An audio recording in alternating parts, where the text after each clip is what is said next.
Ceiling के विरोध में सड़कों पर संग्राम, कारोबारियों ने की हल्ला बोल की तैयारी।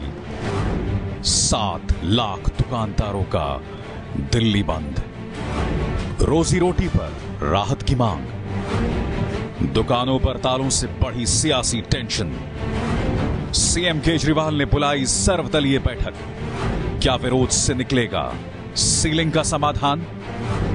बड़ी कवरेज एबीपी न्यूज पर।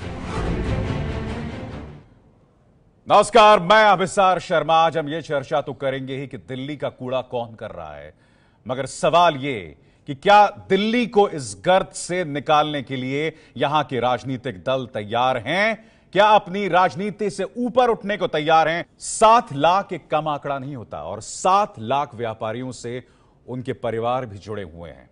आज वो एक अनिश्चितता की ओर देख रहे हैं, एक अंधकार की ओर देख रहे हैं, और उसकी वजह आप जानते हैं क्या? उसकी वजह यह है कि हमारे सियासी दल अपनी सियासत से ऊपर नहीं उठ सकते।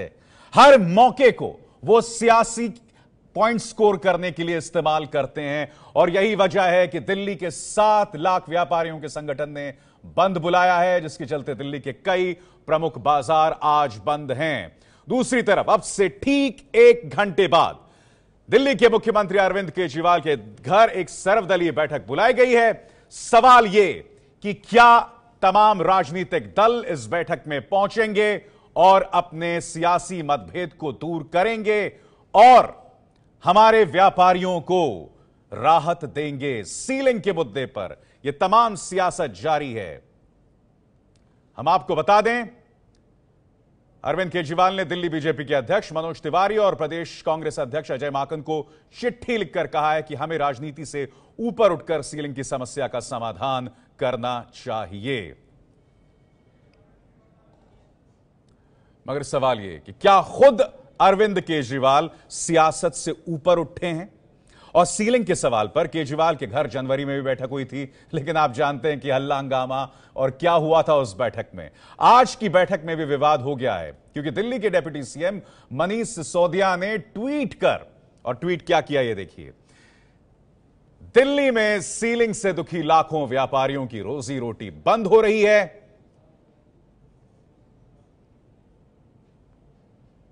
लेकिन जिस बीजेपी को इसका समाधान निकालना है, उसके अध्यक्ष सांसद मनोज तिवारी विदेशों में घूम रहे हैं।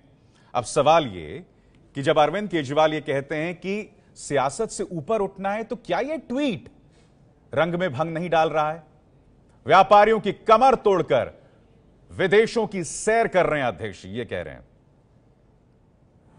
तो सीलिंग विवाद क्या है, इसे जानने के लिए हमें सीधे रुख करना चाहेंगे अपनी सहयोगी ज्योतिका जी। शुक्रिया विस्तार। दिल्ली में सीलिंग को लेकर बड़ी कार्रवाई चल रही है। व्यापारी वर्ग पूरी तरह से नाराज है, दिल्ली बंद का ऐलान किया है। लेकिन ये सीलिंग है क्या, जिसको लेकर इतना हो हल्ला हंगामा शोरगुल चल रहा है? राजनीतिक पार्टियां तक इसमें हैं। देखिए, अवैध निर्माण पर दिल्ली हाईकोर्ट ने 2005 में कार्रवाई का आदेश दिया था। अवैध निर्माण पर साल 2006 में फिर यह मामला पहुंचा था सुप्रीम कोर्ट, और फिर सुप्रीम कोर्ट इस मामले में आ गया था, और इसके आगे बढ़ते हुए 2006 में ही सुप्रीम कोर्ट ने अवैध निर्माण की सीलिंग का सीधे आदेश दिया था कि जहां पर भी अवैध निर्माण है उसे खत्म किया जाए। सीलिंग से बचाने के लिए बाकायदा कन्वर्जन चार्ज का प्रावधान भी सरकार लेकर आई थी, और कन्वर्जन चार्ज कई व्यापारियों की तरफ से दिया भी गया था। कई कारोबारी ऐसे भी थे जिन्होंने नहीं जमा कराया कन्वर्जन चार्ज, और सुप्रीम कोर्ट ने चार्ज ना देने वाली दुकानों की सीलिंग का आदेश दिया है। हालांकि ये आरोप भी लग रहे हैं कि जिन्होंने कन्वर्जन चार्ज दिया है उनकी भी सीलिंग हो रही है, ऐसा व्यापारियों का भी कहना है। सुप्रीम कोर्ट की मॉनिटरिंग कमेटी की देखरेख में अब ये सीलिंग हो रही है, और बड़े पैमाने पर यह सीलिंग दिल्ली में हो रही है, अलग अलग इलाकों में चल रही है। देखिए, सीलिंग के विरोध में अब दिल्ली बंद है। पिछले 3 महीने में सील हो चुकी है 3867 दुकानें। विरोध के बावजूद जो कारोबारियों की समस्या है वो समाधान उसका नहीं हो पा रहा है। कारोबारी बेहद गुस्से में है, नाराज है। दिल्ली बंद को लगभग 2500 व्यापारिक संगठन है जिसका समर्थन हासिल है, और आज दिल्ली बंद का ऐलान भी है। 7 लाख से ज्यादा व्यापारी बंद में शामिल हुए हैं। कोई कामकाज नहीं हो रहा है, किसी ने अपनी दुकान आज नहीं खोली है, चूंकि सीलिंग को लेकर बेहद ही गुस्से में हैं आज दिल्ली के व्यापारी।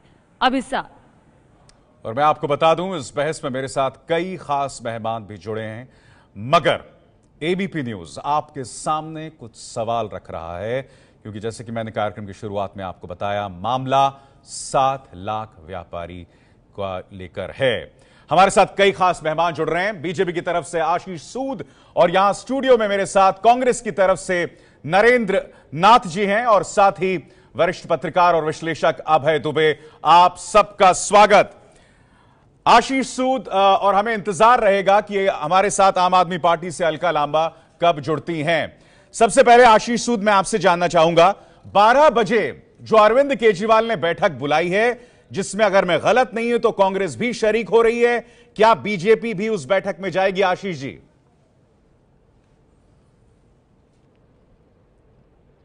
हमने कल ही पत्र द्वारा उनको सूचित किया है कि हम आपकी इस राजनीति से प्रेरित बैठक में नहीं आएंगे। एक और हमें निमंत्रण दिया गया और ये आज के तमाम अखबार भरे पड़े हैं।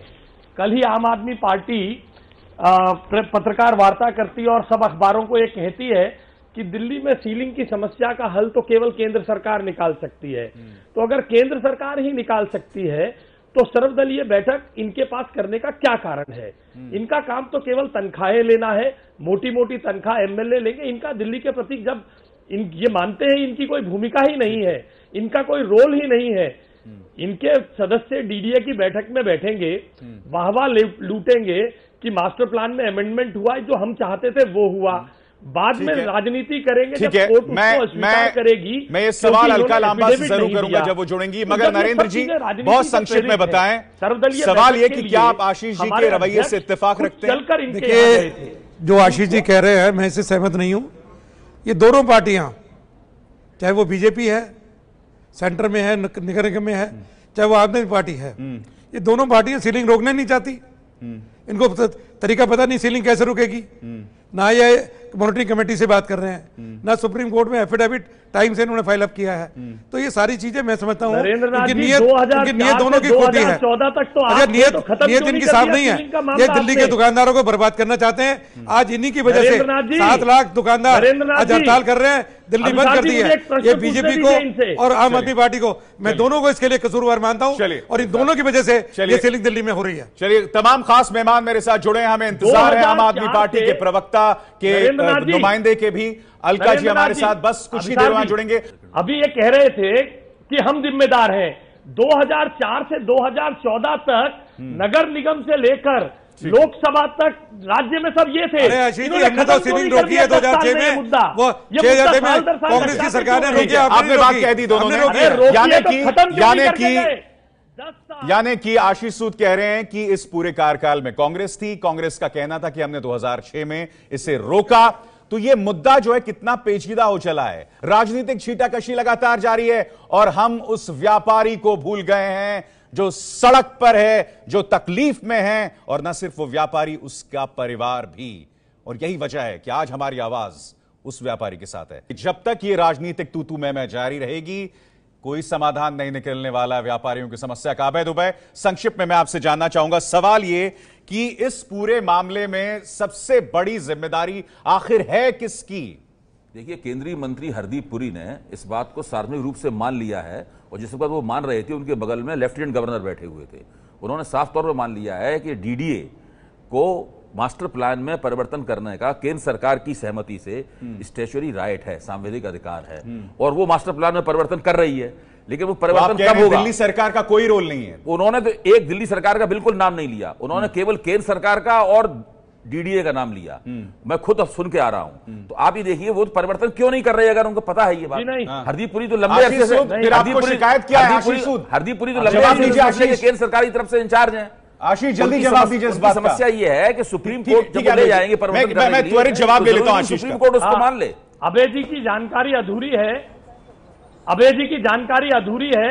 हरदीप पुरी जी ने अपनी पत्रकार वार्ता में दिल्ली इस समस्या में 2007 से 351 सड़कें दिल्ली सरकार के पास नोटिफाई करने को पेंडिंग है, उसके कारण ये दिक्कतें हो रही हैं। और 2004 से 2014 के बीच में जब कांग्रेस की सरकार थी, तब मास्टर प्लान के अमेंडमेंट के काम को शुरू करके अगर एफआईआर बढ़ा दिया गया होता। अरे कानून बनाया हमने खेतान साहब, अगर हम कानून नहीं बनाते दिल्ली के व्यापारी सारे उजड़ जाते। आप इसके लिए गुनहगार हैं, आपकी वजह से हो रहा है। व्यापारियों के नुमाइंदे प्रवीण खंडेलवाल भी जुड़ गए, आपकी वजह से हो रहा है सब कुछ। खंडेलवाल भी जुड़ गए, बीजेपी दोनों कसूरवार है। मेरे साथ आम आदमी पार्टी से अलका लांबा भी जुड़ गई हैं।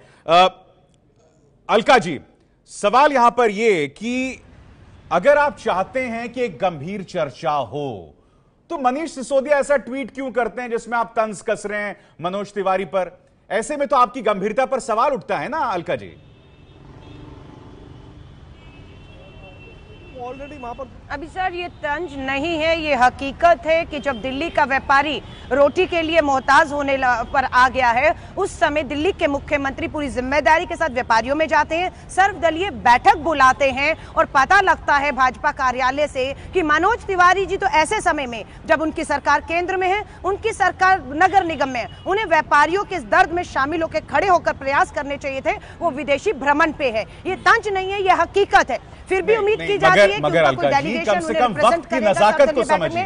तो पता लगता अलका जी मैं आपसे सिर्फ यही कह रहा हूं कि वक्त की नजाकत को समझिए, वक्त की नजाकत को समझिए। आप जब आप ऐसी बात करते हैं तो आपकी कोशिश पर सवाल उठते हैं।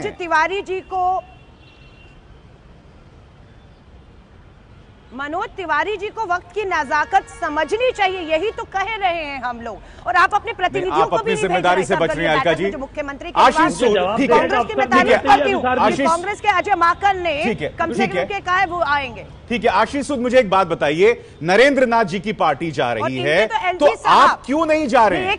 आपने क्यों इसे ईगो का मुद्दा बना लिया आशीष सूद? क्योंकि मुद्दा व्यापारियों का है। जब तक साथ मिलकर नहीं बैठेंगे इसका समाधान नहीं होने वाला है। आप इस ईगो को त्यागिए आशीष जी। बिल्कुल, मैं बिल्कुल व्यापारियों के हित के लिए हर ईगो त्यागी हुई है, हमारा कोई ईगो नहीं है। ये उसी मनोज तिवारी जी के बारे में टिप्पणी हो रही है जो 30 जनवरी को इनसे चर्चा करने के लिए गए थे। मुख्यमंत्री आवास पर आम आदमी पार्टी के गुंडों से उनको खदेड़वा दिया गया था। नंबर 1। नंबर 2, यही अलका लांबा और इनके सभी प्रवक्ता थोड़े दिन पहले तक, अलका जी प्रलाप मत करिए, मेरी बात होने दीजिए। अभी डीडीए के मास्टर प्लान अमेंडमेंट की मीटिंग में बैठे, इनमें से किसी ने भी उसमें एक भी टिप्पणी नहीं की। गले में माला पहनकर हमने अमेंडमेंट करवाया। दोनों पार्टी नहीं चाहती कि इसका हल निकले। अगर दोनों पार्टी ईमानदारी से चाहोगे तो ये सीलिंग का मुद्दा रुक सकता था। आपने दोनों ने इसको बढ़ावा दिया है। आप लोगों की वजह से। अलका जी, नरेंद्र जी, 1 मिनट आप तीनों खामोश हो जाए। तीनों 1 मिनट के लिए खामोश हो जाए प्लीज। 1 मिनट के लिए तीनों खामोश हो जाए। मेरी आप सबसे गुजारिश है, देखिए ये मुद्दा व्यापारियों का है। हमारे जो भी ईगोज हैं, हमारे जो भी हित हैं, हमारे जो भी सियासी मजबूरियां हैं, उन व्यापारियों की तकलीफ से बड़ी नहीं है। आशीष एक मिनट सुनिए, आशीष 1 मिनट सुनिए, 1 मिनट मेरी बात सुनिए, मेरी बात। Alka ji please, Alka ji please. हमारे जो भी सियासी हित हैं उनसे बड़े नहीं हैं। नरेंद्र जी, सवाल ये, आप मुझे बताइए क्यों नहीं ये पेशकश की जाती? क्यों नहीं आप जाकर, या अलका लांबा इस तरह के तंज कसने के बजाय आपको जाना चाहिए बीजेपी के पास और कहना चाहिए कि आइए हम एक मंच पर बैठ के इसका समाधान ढूंढते हैं। नरेंद्र पहले आप बताइए, फिर मैं अलका के पास जाऊंगा। दिल्ली के मुख्यमंत्री को अजय माकन ने चिट्ठी लिखी कि आपको ये बहुत सीरियस मुद्दा है, आज के ऊपर कोई कार्रवाई करनी चाहिए। मुख्यमंत्री जी ने कहा मैं धरने पे बैठूंगा। अरे धरने पे बैठेंगे तो तुम्हारी पुरानी आदत है। 26 जनवरी को भी एक दफा पहले वो धरने पे आप बैठे थे। 50 दिन से सीलिंग चल रही है। 50 दिन से सीलिंग चल रही है। देखिए ताना नहीं मान रहे, हम इसका हल चाहते हैं और ये दोनों सरकारें मिलकर हल कर सकती है, लेकिन दोनों सरकारें करना नहीं चाहती। उसका रीजन है कानून है। ये क्यों नहीं सुप्रीम कोर्ट जाते, क्यों नहीं मॉनिटरिंग कमेटी के सामने गए अभी तक? 50 दिन से सीलिंग चल रही है बराबर, but they are not serious at all. ठीक है, ये चाहते कि दिल्ली के दुकानदारों का आप आरोप लग रहा है कि आप संजीदा नहीं हैं। अब जाहिर सी बात है, उस मीटिंग में जो इतना ड्रामा हुआ था उसके बाद कैसे भरोसा कोई करेगा आप पे अलका जी? इन्होंने 351 करोड़ नोटिफाई कर दी थी। एक मिनट बात पूरी कर लीजिए। मुझे भी बात कहने का अवसर दिया जाए विशाल जी। करना चाहिए इनको तो भरोसा करना चाहिए। इनके सिर्फ आरोप पर 2 विधायक जेल में है गए, तो इन्हें तो भरोसा करना चाहिए। डर हमें है, हमारे मंत्री पर हमला होगा, हमारे सीएम पर हमला होगा, किसी पर कोई कानूनी कार्रवाई नहीं होगी। डरना तो हमें चाहिए कि इन्हें बुला रहे हैं और हम पे हमला करके ये हमें फंसा सकते हैं। बात छोड़िए, बात फिर सीलिंग पे आ जाइए, के बारे में बताओ। आप कहते हैं हमने क्या प्रयास किए। सीलिंग पे आ रही हूँ, हमारे राज्यसभा सांसदों ने लिखित में इस पे जो है लाने को कहा है कि सरकार तुरंत बिल बिल लाए, लेकिन दिल्ली के जो अलजी साहब हैं केंद्र द्वारा लाने की जरूरत नहीं है, बिल में कानून बना हुआ है, कानून के अंदर जाइए आप लोग। आशीष जी नरेंद्र जी आप एक अहम बात कह रहे हैं, त्वरित संक्षिप्त में बताइए आप क्या बात कह रहे हैं। क्या मौजूदा कानून में प्रावधान है? मौजूदा कानून में प्रावधान क्या है? मौजूदा कानून में प्रावधान है नरेंद्र जी? सुप्रीम कोर्ट जाना चाहिए और उसके बाद सुप्रीम कोर्ट के बाद मॉनिटरिंग कमेटी से बात करनी चाहिए। कानून बना हुआ है, कानून में संशोधन की जरूरत है, एफआईआर बढ़ाना है, सरचार्ज कम करना है। कल कोर्ट में इन्होंने एफिडेविट दिया कि हम कन्वर्जन कम कर